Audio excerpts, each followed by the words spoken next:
Yum bum bum bum, ba-da-dum bum bum bum. Yum ba-da-da-da-da-da-da-da-da-da-da. Chidi-yum-da-da-dum, da-da-dum bum bum bum, ba-da-da-da-da-da-da-da. Yum ba-dum bum. We're gonna start in a moment to do the chitas of the day.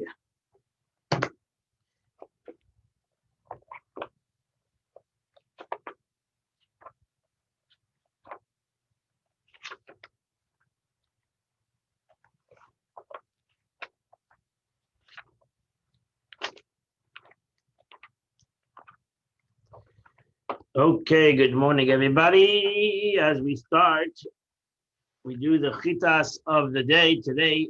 Is the today is Tuesday, the 15th day of Kislev, and we continue on the third part of the parsha, Shlishi, which begins on chapter 32, verse number 31. So we ended off with the fight that Yaakov had with the angel of Esau, and we're holding verse 31. Vayikra Yaakov Shema Mokim, and Yaakov called that place Peniel. Peniel, which Wikida Isa Lakim Ponim upon him. Peniel, the face of God, because I saw God face to face. But Tinotzal Nafshi, and my soul was saved. Verse 32. By Yizrach Loy Hashemesh, and the sun rose for him. Kasher over as Penuel, as he passed over Penuel, and he was limping on his thigh. So Rashi says, this is a common expression when you arrive in such and such a place, the dawn broke for us. Simple explanation, and this is the simple explanation. In the Medrash it says that the sun rose for him, to heal his limp. As it says, the sun of mercy, with the healing in its wings. And those hours that has hastened to set for him, when he left Beersheba, it hastened to rise for him. So when he went out of Beersheba, it became night quicker, and he went to sleep, he had a dream, and now the sun came up faster so that it would heal him. The sun has healing powers. He was limping on his thigh when the sun rose. Verse 33. And therefore, later on, the Jewish people get a law that they should not eat the gid hanosha, the displaced tendon. There's a certain tendon that goes through the thigh of the animal, which is in one socket of the hip. Until this day, that's why we don't eat. That's why it's a whole problem of eating the backside of the animal. It has to be taken out, this sciatic nerve, for he has touched the socket of the hip, and in the hip's sinew. So now she says, why is it named Gid Hanosha? Because it sprang out of its place. Nosha means to jump out, and that's the root of the term springing. Similarly, the might has failed in Nashta. Similarly, for God has caused me to forget Nashani, all my toes. So it's like forgetting, it's going out of its place. Verse chapter 33, verse number 1. Yaakov looked at his eyes. And he saw Asa ba imay. Asa ba, and Asa was coming. Imay arba meis ish, and with him was 400 guys. So he divided the children with Leah and with Rachel and the two maids. Verse 2. He first put the maid servants and the children first. And then he put Leah and his children and her children. And ultimately Rachel and Yesa were the last. Now she says, Achrein Chavid. Further back, beloved, its expression in the Gemara. Achrein the back, the last one is the best. Verse 3. He went in front of them, Vayishtacha arza sheva pa'amim. He bowed down 7 times ad gishtay adechav, until he came close to his brother.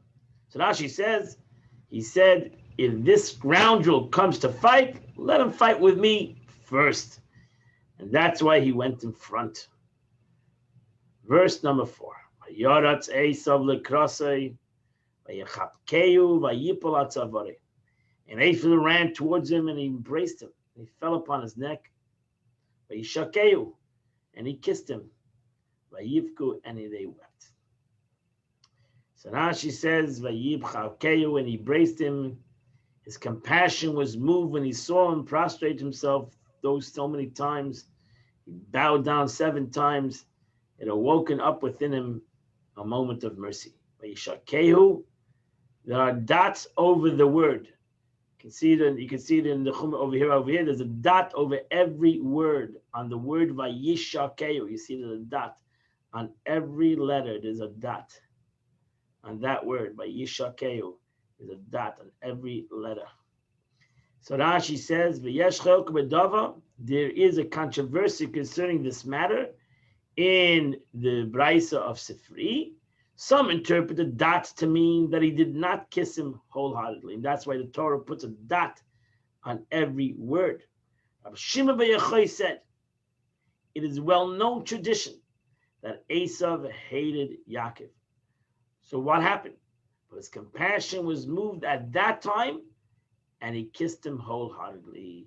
So Rabbi Shimon says at that time, that actually Vayishakeu, the dot is that at that moment, he expressed true love.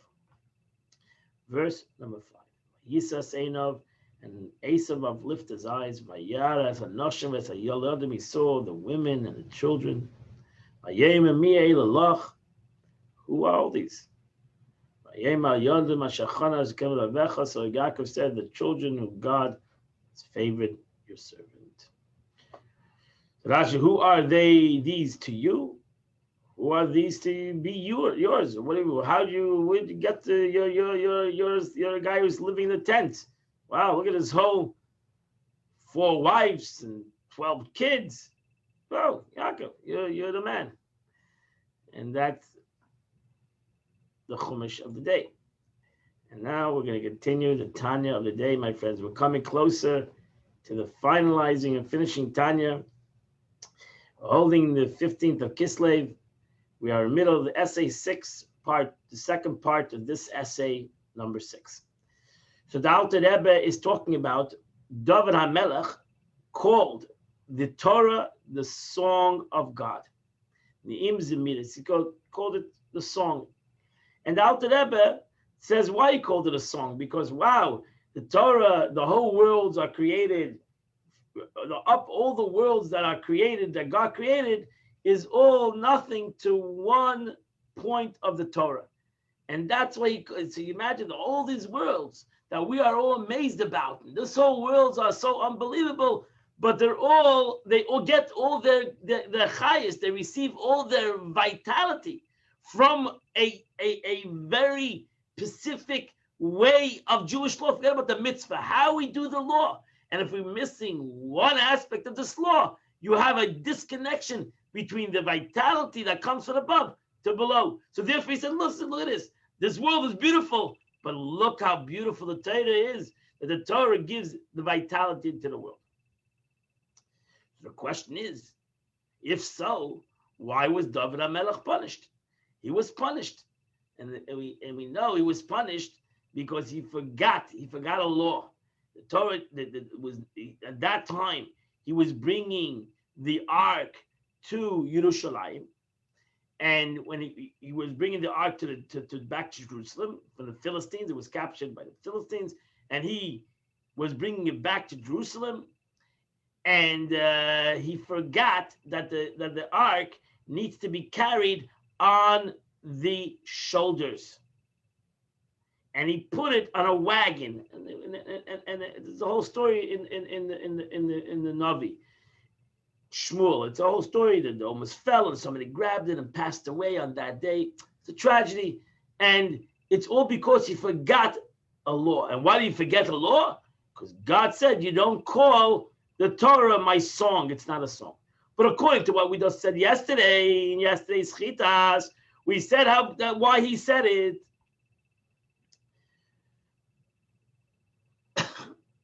So he says, Dr. Rebbe says over here, sorry, I got the wrong. Second. Second.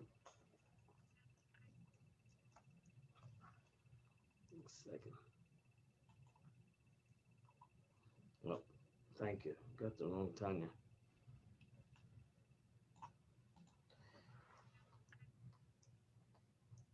Second.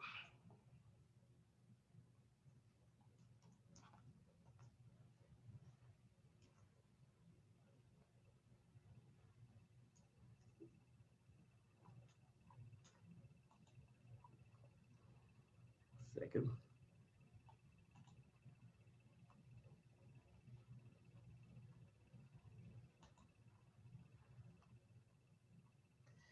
Okay.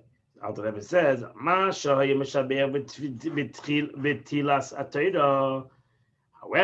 for exalting the Torah with the quality, say, these are the songs to me, he was punished. And the Eibishter said to him, Zemiras Karisalu, you call them songs because Mishum Shebe'emes Mailazu Shebechala'ilam is Lagabi Diktik Achimenu, for the quality of the Torah, that is that all the worlds are nothing compared to one detail of it, is only the backside, the hinder part of the externality of the profound spiritual thought. As it's brought down in another place in the name of Arizal, on the statement of our sages of blessed memory, that only the Torah is that noivles, the Torah withered visage of the spiritual knowledge, of the spiritual wisdom.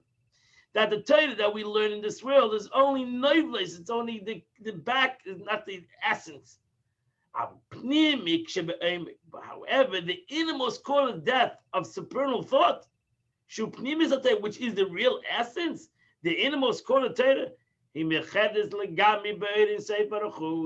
part of the Torah is totally one with God.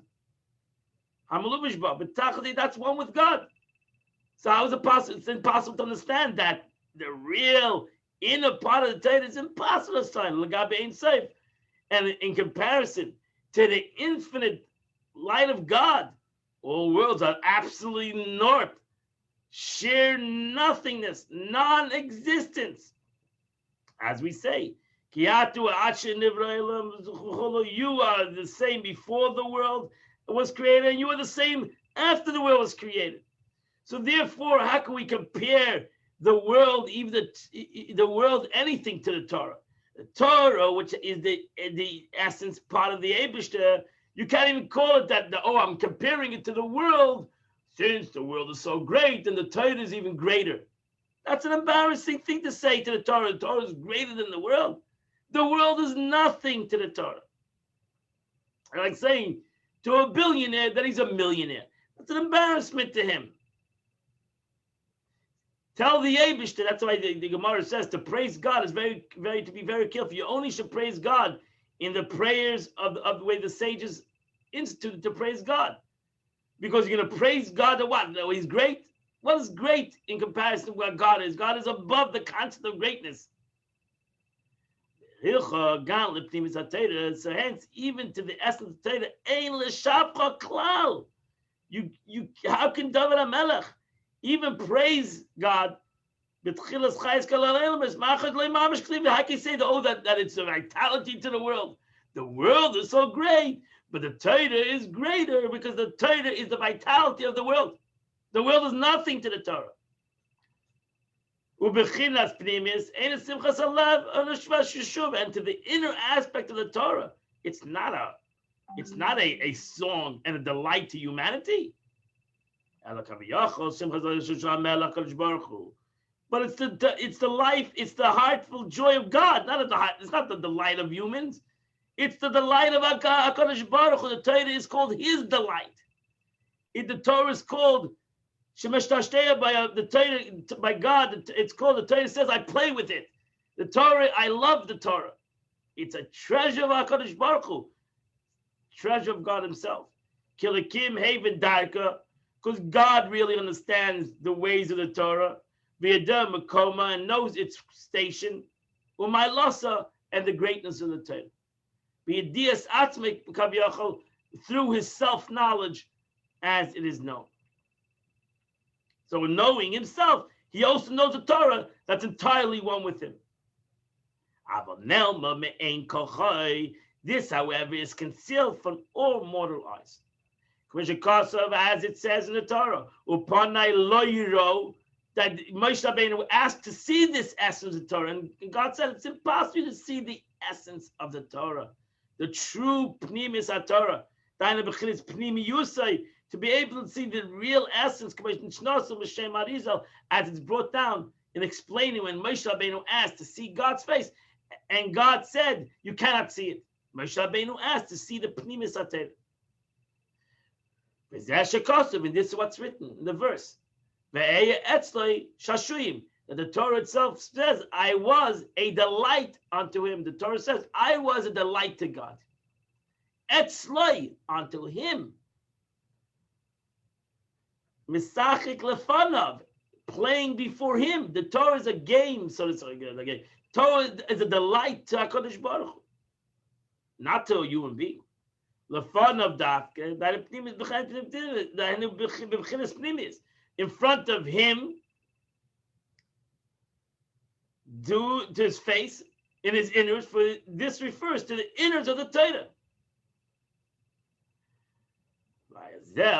And this, and concerning this, the innermost level of Torah, it says, it says, it was by him an Oman, it means one who is nurtured. And the Medrash comments do not read Amon, Ella, Omen, one who nurtures. What does that mean? This sublime, the inmost level of the Torah, descends to nurture the Jewish soul, in so much as they transcend the world. The world, however, is vitalized not by this level of the Torah, but by its external lead. And on the, so to say, the hinder part, the external part of the Torah, it's written, and this verse, the Torah describes itself as a playing in the world, v'shashuya is b'nei adam, and the delights of a mortal man.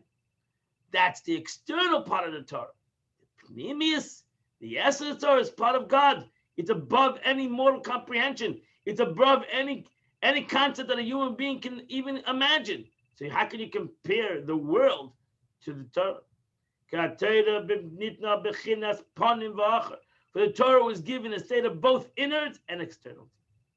As written concerning the flying scrolls of Zechariah, that's one of the prophecies of Zechariah. It was written front and back. Meaning, as Zechariah said, the prophet said, the Torah has a front and a back. We can comprehend the back of the Torah. We cannot comprehend the front. In Chassidus, the back is the external, the front is the internal. So we can understand the external part of the Torah, but we can never ultimately comprehend the essence of the Torah. Since David grabbed, as everybody, sized and praised the hinder part of the Torah, he said, David HaMelech said that in essence he didn't really give the true praise of the Torah. The true praise of the Torah should be about God, not about the world. Because he said, wow, the world is so great and the Torah is greater. That's you're proving the greatness of the Torah for the world. That's the hinder part of the Torah. That's why, what was his punishment? He forgot. He forgot. Why does a person forget? Because it's external to him. Forgetfulness comes from the attitude of externality. When things are external to you, they're not the essence to you. It's not so important to your to your real essence. You forget about it because it's not so important. It's only important to the external, and that's why Benel Menel Fisha, and therefore he forgot for a moment a pasuk from the Torah that every 5-year-old kid knows. Every child learns the Torah, knows this pasuk. Avedas HaKodesh Aleim B'Kosim Yisrael. The sacred service carrying the ark needs to be carried on the shoulder. To combine and unite the shoulders, which is akin to the hinder part, to the that the Kohen carries the ark on his shoulders to connect his back to to God. To the service of God, which is the supernal women, to make it a face-to-face situation. Because over there, from the innards, comes the source of the tablets in the ark. As it's written that one of the miracles of the tablets was that they actually you could read it from both sides, and the letters went through, and you could still read it from both sides, like there was a face-to-face relationship. There was no front and back in the tablets. Both sides of the tablets were front. One of the miracles in the tablets. So there was no front side and back side. And usually, if you take a tablet and you write a letter in it, and you're going to go through the entire tablet, so on one side you'll see it front, on the other side you'll see it backwards. The miracle of the tablets was they were both front, because there's no acharayim, there's no backside in the tablet, and therefore it couldn't be carried on a dunk, it needed to be carried by kosev on their shoulders.